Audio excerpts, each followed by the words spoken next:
하박국 5번째 시간입니다. 오늘 말씀은 하박국 결론입니다. 하박국 3장 16절부터 19절 말씀을 합독하고 하박국 결론을 오늘 이게 좀 내리는 시간이 되었으면 좋겠습니다. 자, 그러면 하박국 3장 16절부터 19절 말씀을 한 목소리를 합독하도록 하겠습니다. 내가 들었으므로 내 창자가 흔들렸고 그 목소리로 말미암아 내 입술이 떨렸도다. 무리가 우리를 치러 올라오는 환난 날을 내가 기다림으로 썩이는 것이 내 뼈에 들어왔으며 내 몸은 내 처소에서 떨리는도다. 비록 무화과 나무가 무성하지 못하며 포도나무에 열매가 없으며 감람나무에 소출이 없으며 밭에 먹을 것이 없으며 우리의 양이 없으며 외양간에 소가 없을지라도 나는 여호와로 말미암아 즐거워하며 나의 구원의 하나님으로 말미암아 기뻐하리로다. 주 여호와는 나의 힘이시라. 나의 발을 사슴과 같게 하시사 나를 나의 높은 곳으로 다니게 하시리로다. 이 노래는 지휘하는 사람을 위하여 내 수금에 맞춘 것이니라. 아멘. 하박국서는 짧습니다. 3장으로 되어 있습니다.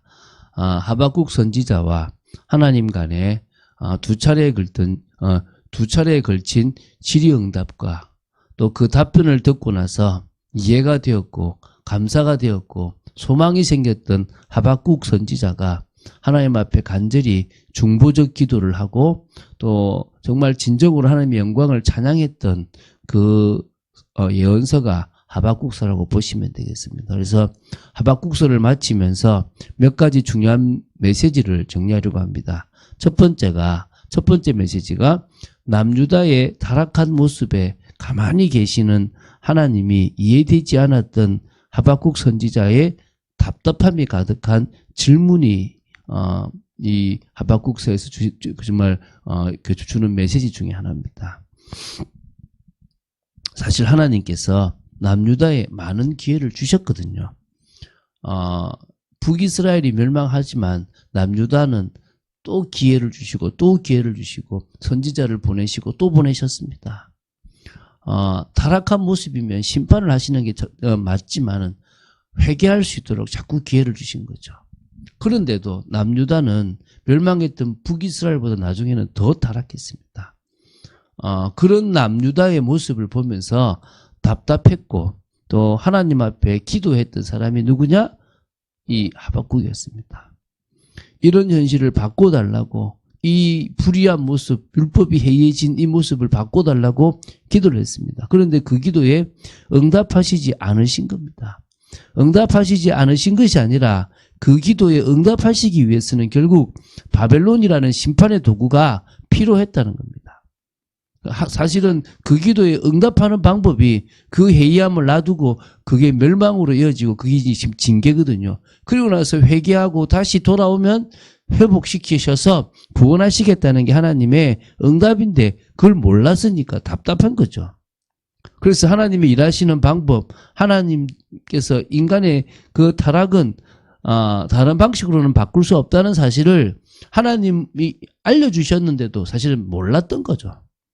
그렇기 때문에 하나님이 하시는 모습이 답답했고 침묵해서 하나님 앞에 이제 뭡니까? 막 질문을 했던 겁니다. 이제 그 질문했는데 하나님 사실 답하지 않으셔도 돼요. 근데 하나님은 하박국뿐만 아니라 그 시대 사람들도 우리를 위해서 답해 주셨다는 겁니다. 그 답이 우리가 생각하는 것처럼 상세하게 이게 이거다라고 말씀하시지는 않았지만 그것을 하박국은 알았다는 겁니다. 이제 두 번째입니다.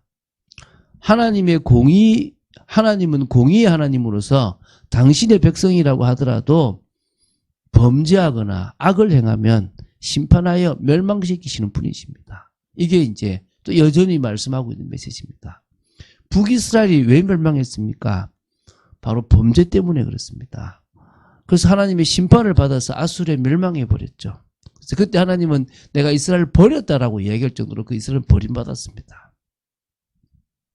하나님의 공의의 시행은 분명합니다. 누구도 막을 수가 없습니다. 하나님께서 공의를 심판하시는 방법이 이번에는 뭡니까? 바벨론을 들어서 징계하시는 것이었습니다. 고난과 역경의 시간을 통해서 남유다의 악을 심판하시고 악과 부정한 것들을 제하여 버리셔서 하나님 앞에 바로 서게 만드시는 것이 하나님의 방법입니다. 세상의 많은 다른 나라들은 심판을 하시면 결국 멸망해 버립니다. 그 정도로 하나님은 심판해 버리시지만 당신의 택한 백성인 이 남유다는 심판을 받아도 멸망하지 않습니다. 다시 하나님께서 뭘 주십니까? 남은 자, 은혜로 있는 그 사람들에게 뭘 주시느냐? 기회를 주셔서 구원하시고 회복시키시는 것입니다. 그래서 하나님은 공의의 하나님이시지만 또 뭡니까? 사랑의 하나님이시기도 한 겁니다. 그래서 하나님은 늘 인간에게, 특히 당신이 택하신 자들에게 긍휼을 베푸시는 분이심을 우리는 믿어야 될 줄로 믿습니다. 세 번째 메시지는요, 하나님의 그 심판의 도구가 뭐다? 바벨론이라는 겁니다. 이것 때문에 또 나중에 또 질문하지만 어쨌든 하나님께서는 하박국 선지자의 첫 번째 질문에 왜 가만히 두시냐, 가만히 두는 게 아니라 기다리는데 결국은 바벨론을 들어서 그 몽둥이가 되게 해서 이스라엘을, 남유다를 심판할 거다라고 답을 주셨습니다. 그래서 하나님의 심판에 쓰임받는 이 바벨론은요, 사실 무자비하게 남유다를 멸망시키는 그런 아주 악한 존재입니다. 그래서 하나님께서는 이 바벨론을 도구로 사용하셨는데요. 그러다 보니까 하박국 선지자가 또 의문을 품게 되었습니다. 아니, 더 악한 이방인을 들어서 어떻게 타락했지만 선민을 심판하실 수 있냐라는 거죠. 그게 하나님의 방법인데 결국 저 바벨론 역시 하나님의 심판을 받을 수밖에 없고 그걸 5번이나 예언을 하셨고요. 결국 그 심판 이후에 이스라엘 백성들은 회개하고 돌아오게 될 것이다. 그래서 결국은 하나님의 방법이다. 그리고 이스라엘을 회복시키기 위한 하나의 과정이다라는 것을 설명하신 거죠. 네 번째 메시지입니다. 오직 의인은 믿음으로 말미암아 산다라는 말씀이 중요한 또 핵심이죠. 결국 인간은 율법을 지킬 수가 없습니다. 인간은 인간의 힘으로 의로울 수 없습니다.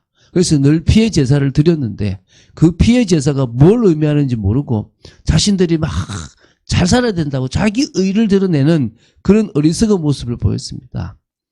사실 하나님은 처음부터 메시아의 언약, 여자의 후손의 언약을 허락하신 거예요. 그 사실을 믿는 자들이 구원받았어요. 여자의 후손을 믿고 오실 메시아를 믿는 그 사람이 구원받거든요. 그래서 결국은 구약도 믿음이에요. 신약만 믿음이 아니라 구약도 믿음이에요. 아브라함이 어떻게 구원받았느냐? 오실 메시아를 믿고 보고 구원받았다니까요. 모든 믿음의 사람들, 그 남은 자들이 오실 메시아를 보고 믿고 구원받았다는 겁니다. 그래서 우리도 뭡니까? 그 믿음을 가지고 있으면 오셨잖아요. 이루셨잖아요. 그리고 지금 우리와 함께 하시지 않습니까? 성령으로. 저 보좌에서 언젠가는 심판하러 오실 거지 않습니까? 우리는 그분을 믿습니다. 우리는 그분을 의지합니다. 그래서 우리는 그 언약의 주님을 우리의 주로 고백하는 겁니다. 그래서 오직 의인은 믿음으로 산다. 믿음으로 말미암아 살아가는 사실을 믿을 줄 믿습니다. 처음도 믿음이고 끝도 믿음입니다. 끝까지 믿음을 지키는 여러분 되셔야 될 줄 믿습니다. 5번째 메시지입니다. 역시 우리가 하나님 앞에 진정으로 감사할 것은 하나님께서 구원의 하나님이고 전 우주를 주관하는 하나님뿐만 아니라 우리에게 주시는 구원 때문입니다. 비록 우리의 모든 것이 빼앗긴다 하더라도 우리에게 변하지 않는 것은 구원입니다. 믿습니까? 그것 때문에 우리는 기뻐하고 기뻐할 수 있는 겁니다. 그래서 하박국 선지자는 하나님으로부터 답변을 받았습니다. 우리가 볼 때는 너무나 간단한 답변이고 또 어떨 때는 좀 투박하고 조금 뭡니까 이렇게 불친절한 답변처럼 보입니다. 근데 여러분 명심하십시오. 하나님은 인간에게 답을 주시지 않아도 돼요. 하박국에게 답을 주시지 않아도 돼요. 근데 답을 주시는 분이십니다. 우리를 사랑하시는 분이시고 하나님께서는 정말 역사하시는 분이십니다. 그리고 하나님은 사랑하는 당신의 택하신 백성들, 남은 자들을 구원하시고 다시 회복시키시고 그들을 통해서 언약을 이루시려고 하시는 분이심을 우리는 알아야 됩니다. 하박국 선지자가 이 하나님으로부터 받았던 말씀을 통해서 안 겁니다. 하나님은 참으시는 하나님이시고 섭리 속에서 기회를 주시는 하나님이시고 공의로우시지만 사랑의 하나님이시기 때문에 긍휼을 베푸시는 하나님이고 구원의 하나님이라는 사실을 봤다는 겁니다. 그래서 하박국 3장 2절에 수년 내에 부흥케 하소서. 긍휼을 잊지 말아달라고 기도하고요. 여러 고백들을 하는 중에 결국 오늘 우리가 봤던 이 고백처럼 어떻게 합니까? 내가 들었으므로 내 창자가 흔들렸고 그 목소리로 말미암아 내 입술이 들렸도다. 무리가 우리를 치러 올라오는 환난 날을 내가 기다림으로 썩이는 것이 내 뼈에 들어왔으며 내 몸은 내 처소에 뚫리는도다. 앞으로 어떤 비참한 일이 있을지 막 너무 힘든 거예요. 그러나 비록 무화과 나무가 무성하지 못하며 포도나무에 열매가 없으며 감람나무에 소출이 없으며 밭에 먹을 것이 없으며 우리의 양이 없으며 외양간에 소가 없을지라도 나는 여호와로 말미암아 즐거워하며 나의 구원의 하나님으로 말미암아 기뻐하리로다. 주 여호와는 나의 힘이시라. 나의 발을 사슴과 같게 하사 나를 나의 높은 곳으로 다니게 하시리로다. 아멘. 오늘 이 고백을 누가요? 하박국이 했다는 것입니다. 자, 이렇게 하박국서는 마칩니다. 짧은 메시지이고 아직 남유다가 바벨론에 멸망하지 않았지만 멸망할 것이고 다시 돌아와 회복하게 될 것을 말씀으로 받았습니다. 그래서 그 모든 상황에서 중보자로서 이스라엘을 위해서 기도한 것이 하박국 3장입니다. 이 시대에 우리가 뭐 해야 됩니까? 기도하는 자로 서야 될 줄로 믿습니다. 멸망할 이 시대에 하나님께서 이 시대를 사용해 달라고 저는 남북이 통일될 거라고 믿거든요. 정치가 잘해서가 아니라 많은 믿음의 사람들이 중보자적 기도를 했습니다. 저 북한을 향해서 기도했고 이 땅을 향해서 기도했기 때문에 되는 겁니다. 하나님은 이루실 겁니다. 하나님은 역사하시게 돼 있습니다. 우리는 그걸 믿고 빛을 가진 제자로서 살아가야 될 줄로 믿습니다. 빛을 가진 제자로서 응답해야 될 줄로 믿습니다. 그 축복을 사실적으로 누리는 여러분 되시기를 주 예수 그리스도 이름으로 축원드립니다. 주는 그리스도시요 살아계신 하나님의 아들이심을 고백합니다. 하박국서를 마칠 수 있도록 은혜 주심을 감사합니다. 짧은 메시지지만 저희들에게 은혜가 되는 귀한 말씀임을 고백합니다. 저희들에게 역사하여 주시고 저희들의 삶 속에 아버지 하나님, 하나님께서 주시는 긍휼과 은혜가 늘 넘치기를 원하며 그걸 통하여 많은 사람들을 살리고 주께로 돌아오게 할 수 있기를 간절히 소원합니다.